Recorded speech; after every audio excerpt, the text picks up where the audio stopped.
a gente vai ter alguns passos para você aí poder colocar limites. A gente vai dar uma conversadinha, o Gugu já está aqui, tá?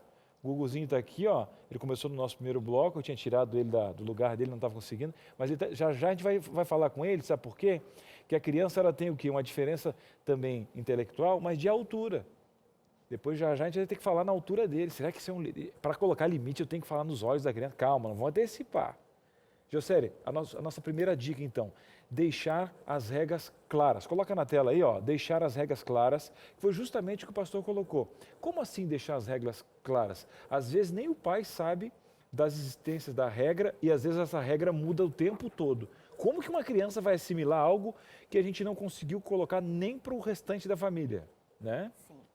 Quando se fala em regras claras, significa que tem toda uma composição familiar. Então, cada família tem a sua composição e o seu momento. E quando eu preciso que esse menino, por exemplo, tenha horário de estudar, vamos pensar na questão do estudo. Então, filho, você precisa ter esse horário de estudo. Mas por que você tem que estudar? E vai dando as explicações. Tudo que você pontuar, Por quê? você precisa explicar. Quando você diz o não, esse não é muito subjetivo e é muito tácito e autoritário. Esse não tem que ter o porquê e a causa disso. E caso ele não venha a ser atendido, quais as consequências? Um exemplo aqui, Quando eu falo olha as claro, plaquinhas aqui, assim, ó. Um exemplo. Não pode gritar. Aqui, né? Agora, por que não pode gritar? Por que não pode O que gritar, leva- Josélia? Em que situação? Quando eu solicito algo para você, ao responder-me, responder com calma, com tranquilidade. Por que senão? Lembrando uma coisa interessante que o pastor havia comentado, tem que verificar também essa questão. A neurociência traz uma explicação legal para nós também. Temos que entender o que leva essa criança a estar gritando. Será que o pai também não ela grita? não estar entendendo. Será que o pai também não é um gritão? Pode ser também uma sinalização no campo patológico. Entramos para uma outra vertente também. A família está sendo clara, objetiva, dando todos os ensinamentos possíveis e imaginários, mas a criança ainda não assimila. Esse grito pode ser uma sinalização de algo que está acontecendo no campo patológico ou biológico. Pode ser um pedido de ajuda, um alerta para o pai investigar.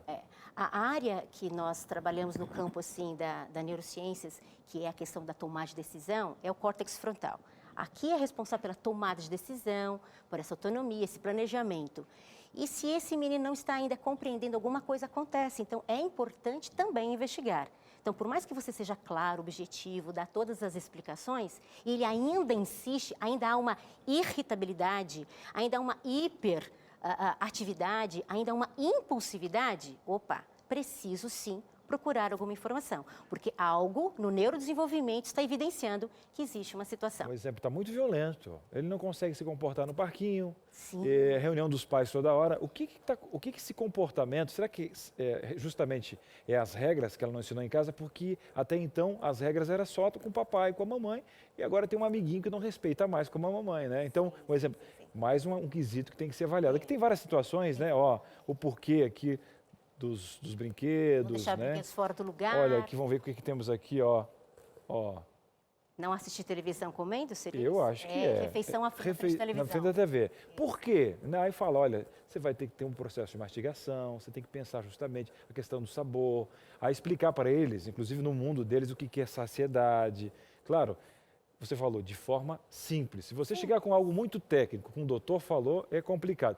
Mas vamos para o segundo passo? Vamos. Josélia, vamos lá então. Ó, segunda dica para você que está em casa agora, para você dar esse passo de limite na sua casa. Eu não estou dizendo que é fácil, mas a gente está colocando um caminho para você. Certifique-se de que a criança sabe o motivo da punição. Inclusive, isso é uma regra para o pai. Deixar regras claras, eu acho que essa seria uma regra para o pai. Ó, você vai falar alguma coisa? Diz o porquê que você está exigindo isso. Eu vou mencionar a questão dessa aí, né? Deixar claro a questão das regras para essa criança. Por que ele está sendo disciplinado? É importante que ele saiba, mas quando eu tenho combinados e acordos com meu filho, e ele sabe a causa, como a Patrícia comentou, eu falei que não era para fazer isso, ele foi e fez. Então, você vai sofrer as consequências disso. A disciplina vai acontecer porque você não atendeu aquilo que eu havia solicitado, por mais simples que fosse. E aí tem essa questão da assimilação. Então, a questão da punição, da disciplina, é bem-vinda. Só que, quando você disser que vai disciplinar, discipline, porque senão você perde a autoridade. Ele não pode entender que há uma falha nesse quesito. Isso não quer dizer que Exatamente. você não tem amor, não se Não, cobre por isso. E lembrando, quando a gente está falando de disciplina, a gente é está falando... permeado por amor. Exatamente. É a premissa, porque é alguém que você gosta e tal. E a gente está falando para você que justamente aqui, saber disciplinar é muito importante. Não adianta só você ter que saber disciplinar, né, Jocely? Cris, quando o pai for disciplinar, dentro da teoria, é muito claro, na prática exige do pai. É difícil, não é fácil não. É um desafio absurdo. No entanto, ele precisa também ter discernimento do que é amor e limite, ok? Do que é responsabilidade e autoritarismo. Então, eu preciso ter discernimento para quando cobrar do meu filho, saber o que eu estou fazendo. E a minha maneira de falar, eu não preciso gritar com ele também, nem falar lá do quarto. Eu posso falar com ele de maneira firme, precisa, mas permeada de amor, de harmonia. E ele entende. E outro, o seu semblante, a sua fisionomia não tem que ser assim, para assustar essa criança. Monstro. Não. É alguém correto. Não. Filho. Exato. Você não fez. Papai Exato. te ama. No Só entanto... que, no entanto, eu tenho que ser claro com você que existem regras aqui em casa para o seu bem. Por quê? Ó, escureceu, você estava no parquinho, à noite não é um lugar para criança. Imagina se acontece uma coisa com você. Então, para te proteger, hoje você não vai ter eletrônico nenhum. Mas não vai ter, filho. Está combinado, você pode chorar, não precisa engolir o choro, você vai ter que saber até lidar com isso. Pronto. Né? Agora, um grande passo é o terceiro agora, é o Gugu que vai entrar aqui. Vamos lá então? Coloca na tela para a gente aí, por favor, o terceiro passo. Porque ao disciplinar, ao explicar por quê, eu tenho que fazer o quê? Com licença aqui para vocês. Olhar, olho eu tenho que chegar aqui para o Gugu Exato. e dizer o seguinte, Gugu, primeiro é o seguinte, você não está nem olhando para mim aqui. Primeiro, olha para aqui, olha para mim. Pronto, ó. Vamos deixar claro. Papai te ama, estou falando com você porque eu entendo, eu sei que você gostaria de brincar mais aqui. Mas o que a gente combinou? O porquê que você não pode brincar mais na rua nesse horário? Porque está noite, tem sereno, você está transpirando. O que vamos fazer? O seguinte, é o horário do banho, você tem o horário do banho, tem a refeição, você não pode comer perto de dormir que faz mal para a tua barriguinha. Então agora, sem eletrônico, porque amanhã eu não quero cobrar você. Eu quero você fazendo o quê? Certo. Pode chorar, Gugu. Pronto, eu sei que você gosta dos seus amiguinhos. Mas agora vamos cumprir o castigo, que é ficar sem eletrônico, e amanhã eu tenho certeza que você vai fazer o certo. Tá bom, Gugu? Vamos tomar um banhozinho. Pronto. Perfeito, Pronto. Cris. Não é verdade? Esse é o caminho mais simples. Você deu assim, um exemplo prático, simples e objetivo. E não deixou de ser firme, não deixou de colocar a regra, vamos dizer assim, não deixou de informá-lo que ele vai sofrer uma consequência por conta da desobediência. Sim. E você falou com ele na altura. Sim. Falou nos olhos dele. Agora, e não ignorou. É claro que é um boneco aqui, né? O meu Sem filho ia sombra bater de no dúvida. pé aqui e tal, não. Claro, né? Você está entrando na birra. Na birra, Você né? está entrando na birra. O reflexo dessa sua Sim. disciplina é uma outra É uma outra questão, Sim, mas que às vezes está bem coladinha, né? Tá coladinha. E todo pai conhece. Não é uma novidade isso. Não. E com o tempo, eu acredito que o pai tem que ter uma paciência. Porque a primeira vez vai ser difícil, a segunda vai facilitando. E esse ser humano está em construção, vai depois ver que é para o próprio bem dele. Segunda semana está funcionando, de vez em quando tem que ir lá dar uma puxadinha de novo. Sabe por que é assim? Porque você é grande e ainda age assim também. Você não estava cobrado da criança ainda, você não está em construção.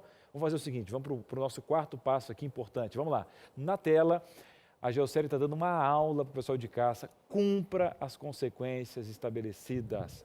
E outra, a gente viu a Patrícia bem alinhada com o marido. Sim. Todo mundo tem que fazer as coisas acontecerem, porque senão eu encontro uma brecha no sistema, meu cérebro ele não quer fazer as coisas. Não é verdade, Geocely? Eu preciso cumprir e evitar as ameaças. Porque aí ele não vai te respeitar e não vai atender porque ele entende que aquilo é o melhor para ele. Vai entender? Por medo. Então ele vai fazer por medo. Então isso não é obediência. O medo, ele é importante, mas nesse quesito de ameaçar, então eu vou respeitar meu pai porque ele me ameaçou. Ele não está aprendendo. O medo é saudável, mas nesse quesito ele precisa entender, ele vai fazer porque isso vai fazer mal para ele. Então, estabelecer essa regra e não ameaçá-lo é de suma importância. Tem gente que fala o seguinte, né? O olhar que o pastor falou é de alguém que estabeleceu regras, criou condições para que ele entenda as consequências e o próprio olhar tem um histórico. Sim. Agora, existe o olhar aquele que é justamente o do medo. Exato. É uma opressão e existem consequências na fase futura, porque ele não vai ser eternamente com 6 anos ali durante o domínio. 16, 18 anos, um homem já que vai ter que obedecer leis da nossa civilidade, né? Que vão comprometer direção e tal. E qual o risco de eu criar essa criança só pelo medo e a opressão? O futuro, infelizmente, é triste, porque ele pode se tornar um indivíduo deprimido, um indivíduo que entra no processo de depressão e pode até desencadear uma psicopatia. É sério. Então, e outra, ele não vai ter limites, ele não vai se submeter, não vai saber lidar com as frustrações. O não para ele vai ser algo de... Ele poderá ou ficar introspectivo, como também poderá agredir. Sabe aquela coisa assim, bateu, levou, toma lá da cá, não tem assim esse... Sim, olho por olho, dente por dente. Então, e ele nem sabe o que está fazendo, ele está reagindo, ele não está agindo. Ele foi programado. Ele foi programado, ele foi condicionado a isso, por falta de entendimento, por falta dessa participação, por falta desse alinhamento e o vínculo afetivo